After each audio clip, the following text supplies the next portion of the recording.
مجھ سے اب اگلا سوال یہ ہے کہ ہر انسان سے بسا اوقات نماز چھوٹ جاتی ہے، نماز قضا ہو جاتی ہے۔ ایک بات بڑی لوگوں کے ہاں مشہور ہے کہ سال میں کسی دن خاص ترتیب کے ساتھ 4 رکعت نماز ادا کر دی جائیں تو قضا عمری ادا ہو جاتی ہے۔ تو شریعت میں اس کی کیا اہمیت ہے؟ کیا اس سے قضا عمری ادا ہو جاتی ہے یا نہیں ہوتی؟ اگر نہیں ہوتی تو پھر قضا عمری کا طریقہ کیا ہے؟ جب جیسے ہی رمضان قریب آتی ہے تو رمضان کا آخری جمعہ آتا ہے تو ایک میسج ہے نا سوشل میڈیا پہ اور مختلف جگہوں پر یہ چلنا شروع ہو جاتا ہے کہ خاص ترتیب سے اگر رمضان کے آخری جمعے میں نماز 4 رکعت نماز پڑھیں گے تو ساری جو قضاء عمری وہ معاف ہو جائے گی، اور اس کی نسبت آپ صلی اللہ علیہ وسلم کی طرف کی جاتی ہے۔ یاد رکھیے گا کہ آپ صلی اللہ علیہ وسلم کی طرف نسبت کرتے ہوئے کوئی حدیث بیان کی جائے اور آپ صلی اللہ علیہ وسلم نے وہ بیان نہ فرمائی ہو تو بڑی سخت وعید ہے۔ فرمایا فَلْيَتَبَوَّأْ مَقْعَدَهُ مِنَ النَّارِ، کہ وہ اپنا ٹھکانہ جہنم میں بنا لے۔ تو یہ بڑی سخت بات ہے، اس لیے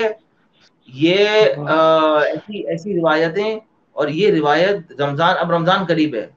اور رمضان جب قریب ہے تو اس طرح کی روایتیں بہت عام ہو جاتی ہیں۔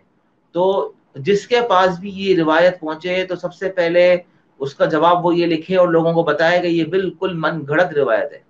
ایسا کچھ بھی نہیں ہے کہ اگر کوئی 4 رکعت نماز پڑھ لے گا رمضان میں آخری عشرے میں یا آخری جمعے میں تو اس کی قضاء عمری جو ہے نا وہ سب معاف ہو جائے گی، ایسا نہیں ہے۔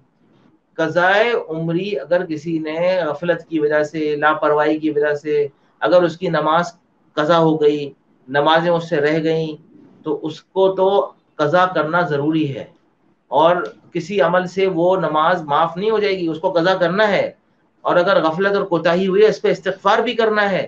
بعض لوگ سمجھتے ہیں کہ جی بس استغفار کر لے کافی ہے، استغفار کرنا کافی نہیں ہے۔ آپ صلی اللہ علیہ وسلم نے امت کو تعلیم دی ہے، اور اللہ تعالیٰ نے بعض اوقات آپ صلی اللہ علیہ وسلم سے ایسے اعمال جان بوجھ کے صادر فرمائے جس سے امت کو سیکھنے کو ملے۔ جیسے ایک بار آپ علیہ وسلم نے نماز میں غلطی کی تو پھر جو ہے وہ بعد میں صحابہ کرام رضی اللہ عنہم اجمعین میں سے کسی نے توجہ دلائی،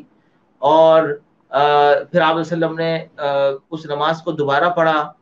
بالکل اسی طریقے سے ایک بار آپ صلی اللہ علیہ وسلم کی امت کو سکھانے کے لیے اللہ تعالیٰ کی مشیت کے مطابق نماز قضا ہو گئی، آپ صلی اللہ علیہ وسلم نے اس جگہ کو چھوڑ کر اگلی جگہ پر جا کر نماز پڑھی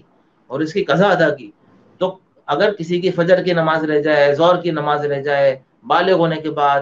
بالغ ہونے کی ویسے تو علامتیں ہوتی ہیں لیکن اگر کوئی علامت نہ ہو تو 15 سال، تو اگر بالغ ہونے کے بعد اس کی نمازیں رہ جائیں تو اس کا حل یہ ہے کہ وہ اللہ سے معافی مانگے، نمبر 2 وہ قضا کرتا رہے، اور بہتر یہ ہے کہ روز ایک دن جو ہے وہ ایک دن کی نماز وقتی بھی پڑھے اور پچھلے ایک دن کی نماز کی قضا بھی کر لے، جو زندگی میں اس کی نمازیں جو ہیں وہ قضا ہوئی ہوں تو قضا کرنی ہوگی، قضا کرنی ہوگی۔ قضا نمازوں کی قضا ضروری ہے، یہ نہیں ہے کہ کسی عمل سے 4 رکعت پڑھنے سے جو ہے نا وہ ساری قضا عمری سب معاف ہو جائیں گی، ایسا نہیں ہوگا، بلکہ قضا کی جائے گی، اور جب قضا کر لے گا اور استغفار کرے گا اللہ کی ذات سے امید ہے کہ اللہ اس کو نماز پڑھنے والوں میں شمار کرے گا۔